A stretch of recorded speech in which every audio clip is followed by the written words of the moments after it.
Hello, I bring to you today another holy sonnet by John Donne, Holy Sonnet 17. John Donne, a metaphysical poet, and he has written this sonnet basically to mourn the death of a loved one. Secondly, to express that how the death of a loved one sometimes brings us closer to God or makes us think about the nature of reality, makes us question who is it that creates reality and why is there death to the world. So it is right after the death of his beloved that he feels that he's drawing closer to God. Yet the sonnet has a very naughty turn to it. Naughty in the sense that though he says that God, I'm given over to you and I completely feel that you have the entire total control over my life, yet at the end the poet wonders that I still have one little drop in me which is not fully satiated. I still have this one little drop which is still thirsty. And there is a possibility that this thirst I would deal with respect to other sources. Maybe the devil, maybe in pleasures of the flesh, or maybe in some other saint or someone else. And there is this notion that maybe, there is a possibility that in life I may come to a point where I realize that though you are the supreme power, yet I may be taken in by other things of the world.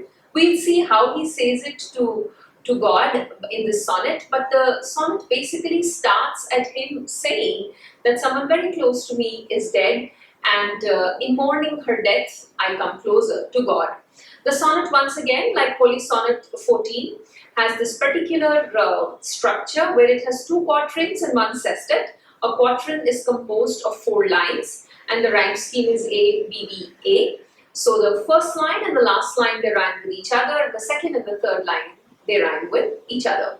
So in that sense, you will see that in both these sonnets, very similar themes have been addressed in a similar structure, yet the meanings of both sonnets are very different.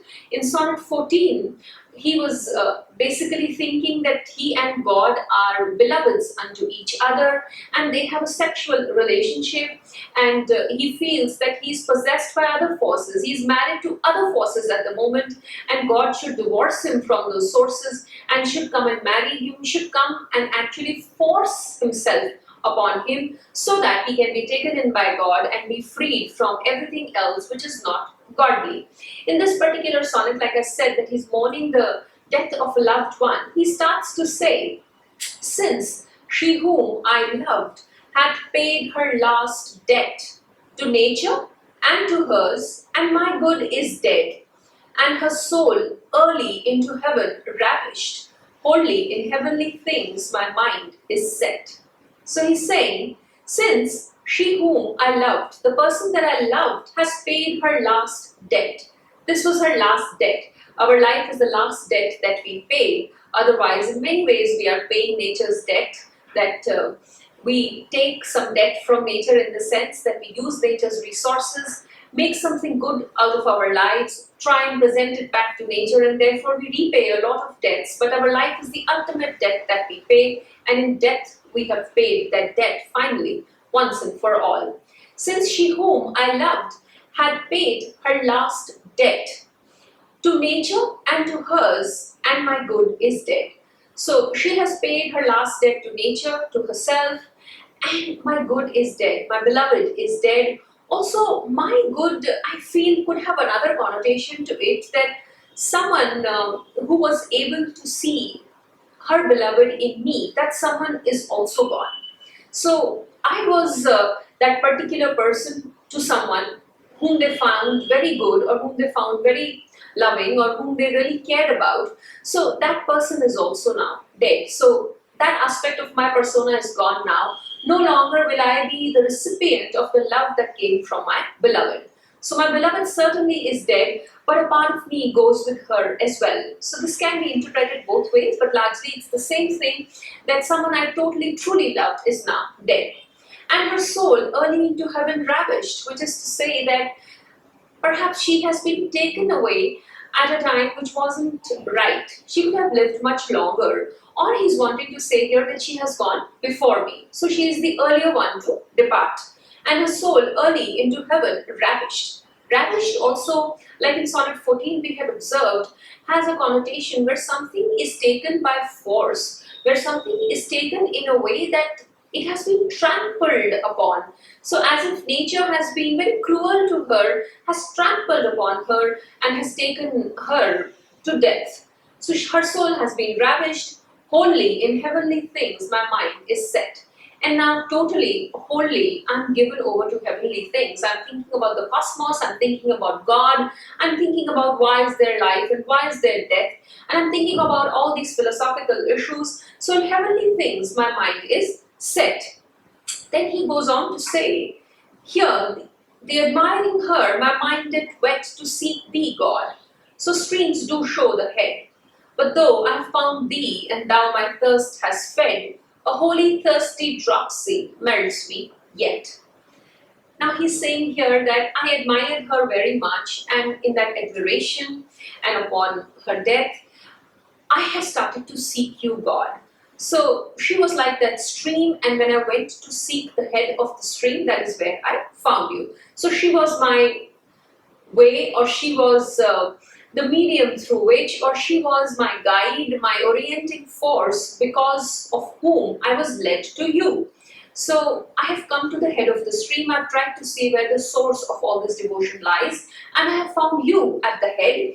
But though I found thee, so now I have found you, and thou my thirst has fed, and you have totally fed my thirst, which means you satiated me, you have quenched my thirst. I was very thirsty, you gave me the necessary water and food, and water and food are metaphors here, but you have completely quenched my quest of this life.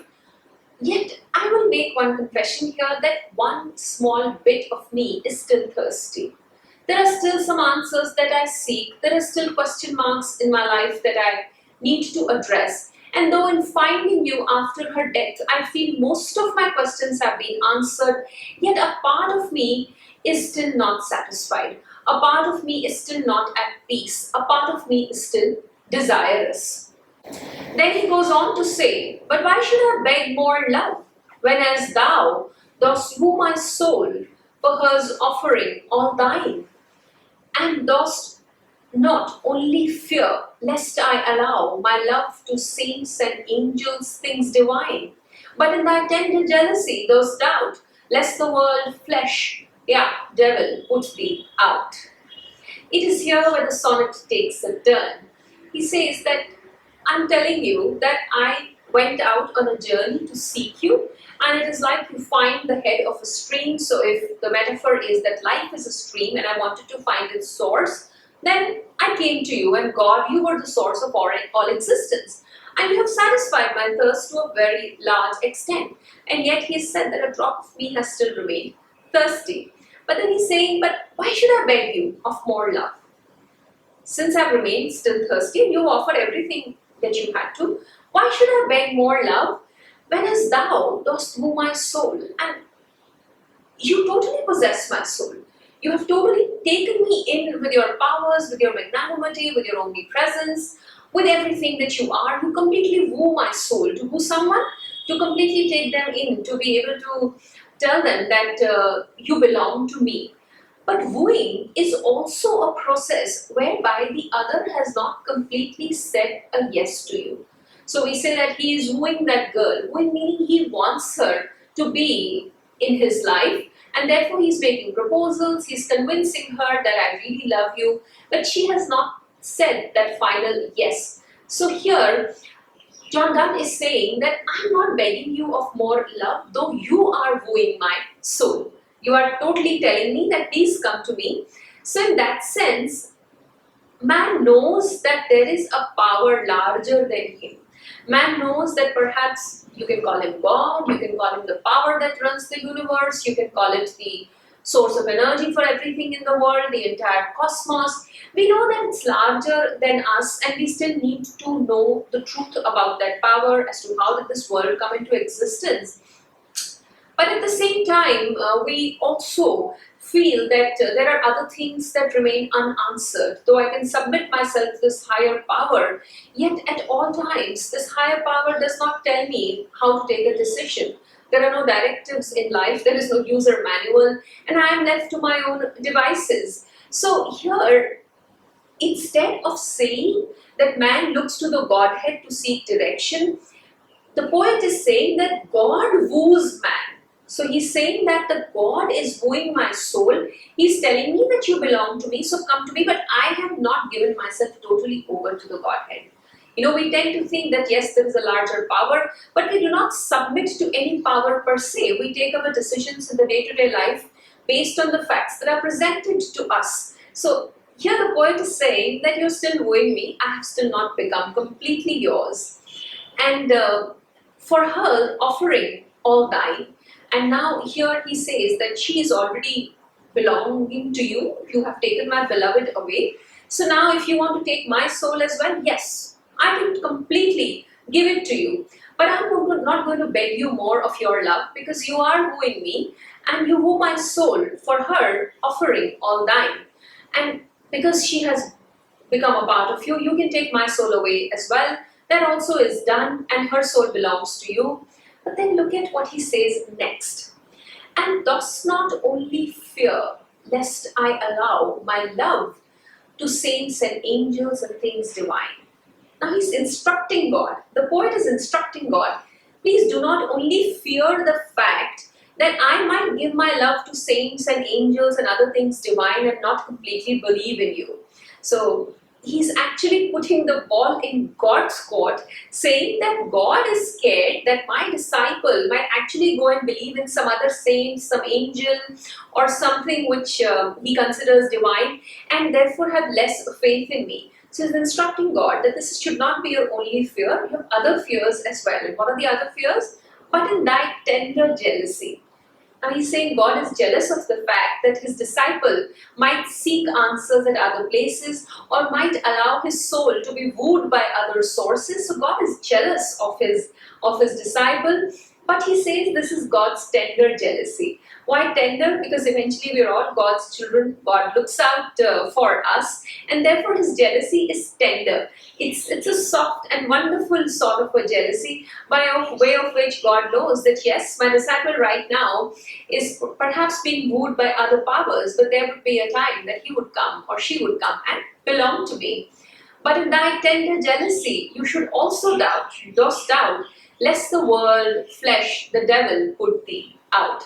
So he's saying, don't only be scared that I may be wooed by saints or by angels or by other divine things, but there is a good possibility that some other powers of the world or pleasures of the flesh, sexual and sensual pleasures, and maybe even the devil himself will take thee out, or will basically remove you from my heart. It's a very strong thing to write, that John Donne is challenging God, is instructing God that you be scared. Though you are wooing my soul, though you're trying to profess your love to me, you are trying to tell me that I should fall in love with you, beware. I may be taken away in love by some saint, by an angel, by something else which I consider divine, by other powers of the world, by the pleasures that I seek, and also by the devil himself. So be informed. Though after the death of my beloved, I have come on your path, but don't you think I have completely submitted myself to you. So this is Sonnet 17, and this was John Donne for you in a very, very unique facet of his work. Please look at the video that we have done of Holy Sonnet 14 as well. The link of it you shall find in the description box below, or simply you can go to the Pratyancha channel, go to the Metaphysical Poets playlist, and see for yourself all the pieces of poetry that we have covered there. Holy Sonnet 17, John Donne. Thank you.